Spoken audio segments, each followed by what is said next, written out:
po ayos. Ayaw po umistart itong sasakyan. Tapos may umugong dito. Yun. Baka may power pa.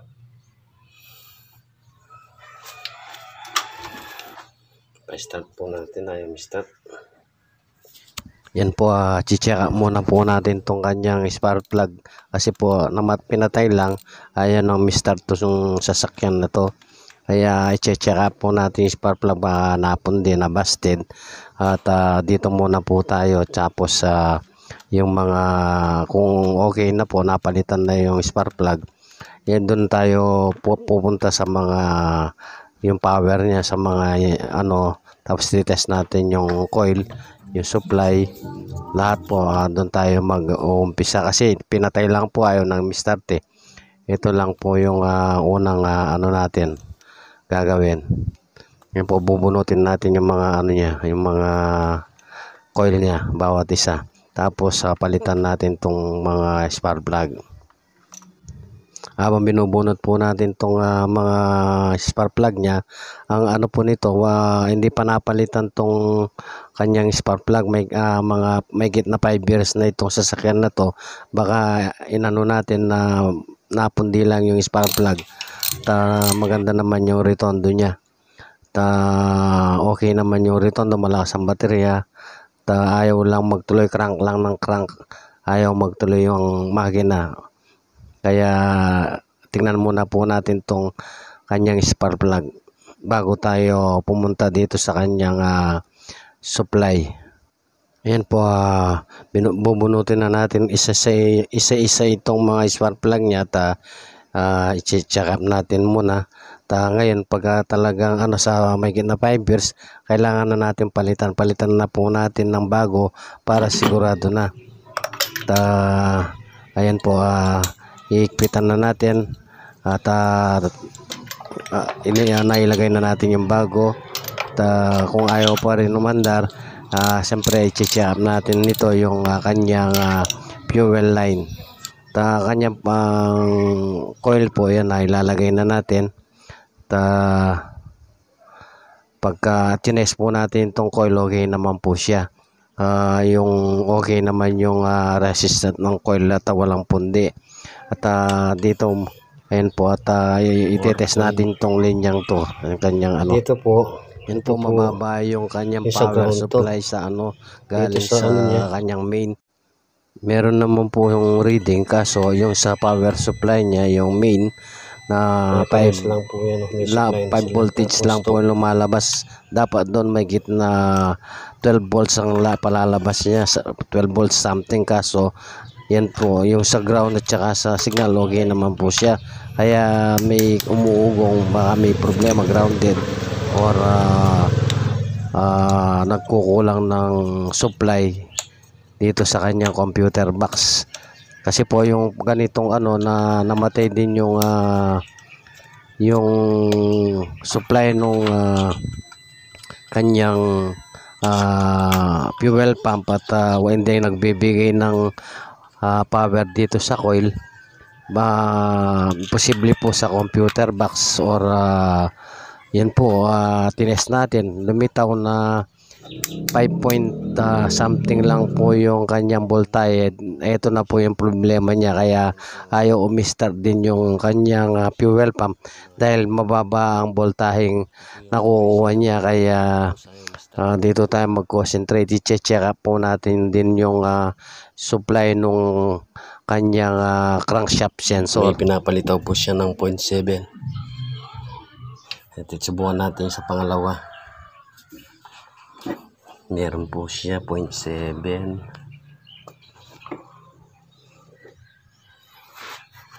Tutusukin lang po natin isa-isa.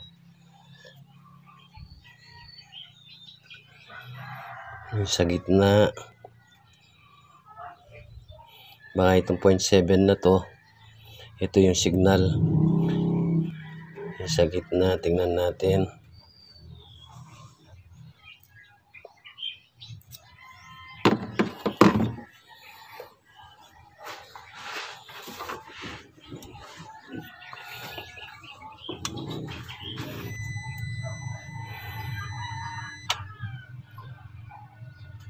To ground to sa gitna. Kasi 0.1 or 0.2 sa gitna yan. Pag sa 0.1 or 0.2 sa ground yan, pinapalabas niya. Hahanapin po natin yan yung kanyang power. Yan po yung difference niya. Parang may grounded nawala ng kuryente. Tapos pati yung sa fuel pump niya. Tapos may umiingay dito sa kanyang throttle, yung butterfly niya pag nag-on. Tapos walang binibigay na sa fuel, hindi umaandar yung nawala yung ugong ng fuel pump. Kung minsan meron siya, kung minsan mawawala. Dapat pag on mo dito, uugong na yung fuel pump. Ngayon nawala yun. Yun yung hinahanap natin. Binaba ko na rin yung fuel pump niya. Tines kung manual yung fuel pump, okay naman, umaandar. Kaya dito muna tayo sa kanyang crank sensor kasi walang pinalalabas na supply dito sa coil. Tinetest natin yung linya niya kung buhay sa computer or sira itong kanyang sensor. Gutin po natin uli. Test natin yung isa, yung kailangan may palilitawin na 12 volts to. Nasa dulo na po tayo.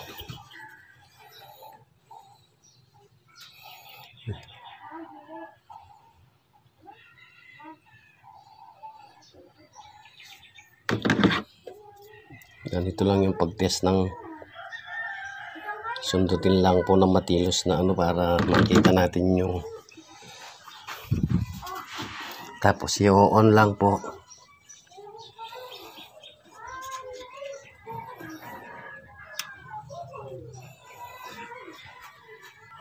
Tapos i-on po.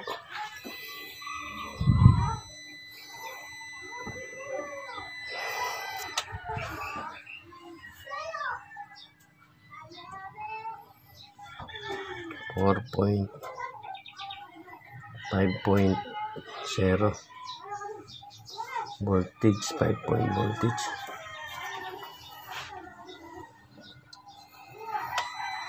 Po ang feeds niya.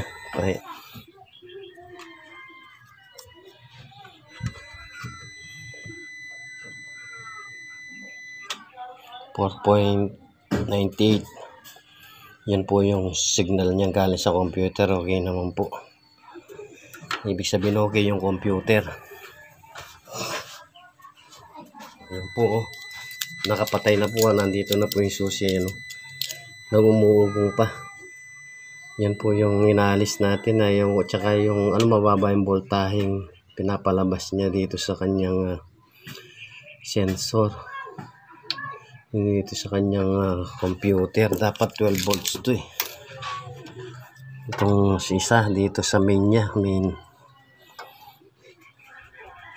Na niyan yung power. Yung pinaka power niya.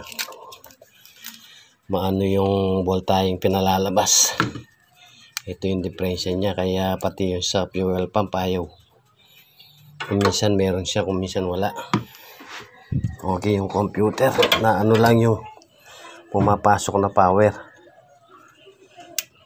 12 volts. Pati yung fuel pump okay naman. Tinest natin lakas, nawala rin yung power. Ayaw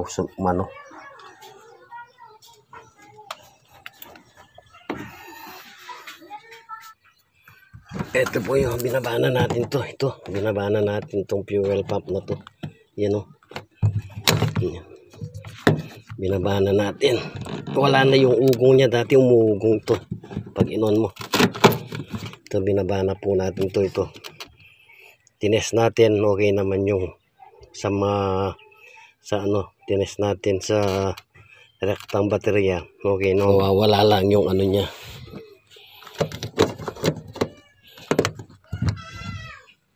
Mababa po yung main power niya, yung galing sa dapat po 12 volts something.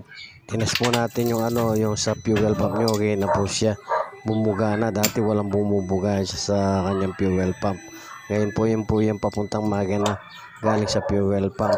Ngayon kasi po lininis natin tong kanyang baterya, Ito po nag-aasin. yung supply. Ayan, lumakas Power na po supply yung niya. kanyang power supply. 12.31. 12 point something na. Dito, Pati po yung sa kanyang camshaft. ito po. Pati camshaft Ito nilinis po natin. yung At sa saka ground mga to. fuse. Pinalitan po natin yung fuse sa fuel pump. Tapos lininis natin yung baterya. Yan po, gumanda naman po. Nag-okay na po yung reading niya. Naging 12 volts na. Naglulus kaya umuugong pala. Kahit na malakas yung baterya ay hindi maganong nagko-contact yung terminal doon sa baterya. Kaya napandar na naglulus. natin. Yan po, pinaandar Naandar na natin. po siya. Okay na. Okay na. Okay na po siya. Kaya pong mandar. Yung spark plug niya, pinalitan ko. Tapos, yung sa kanyang crankshaft sensor, inano po natin na nilinis natin. At salamat at napaandar natin. Kala ko computer na po. Dahil itong kanyang fuel pump gumana na rin. Dati hindi gumagana yung fuel pump. Tapos nawala yung power sa kuryente sa supply ng spark plug. Kaya akala ko yung kanyang crankshaft sensor. Tapos tinignan natin yung crankshaft sensor niya. Mahina yung bigay ng voltahe. 5 volts lang po yung binigay niya. Kaya alanganin ako. Kaya lininis ko. Baka tapos reset natin yun, umandar. Napaandar natin. Kala ko bibili na tayo ng computer eh. Salamat po. Yan po, nalinis na rin natin yung baterya niya. Nilinis natin todo para mag-contact siya. Lilinisin din po natin yung kanyang mga sensor, yung sa crankshaft Nilinis po sensor. natin itong Nilinis ano po niya natin ito. siya. Yung kanyang crankshaft sensor, nilinis natin. Dati po nagpapalabas lang ng 5 point something volt. Kaya ayaw sa magtuloy. Tapos naalis yung supply niya dito sa coil. Power supply niya, yung main power niya. Kaya hindi nagbibigay ng kuryente, mahina. Ayaw start. Tapos pati yung sa kanyang fuel pump. Kaya urinat ako po yung fuel pump, binaba ko. Umaandar naman pero pag dito ayaw bumuga. Kaya ngayon, okay na po siya.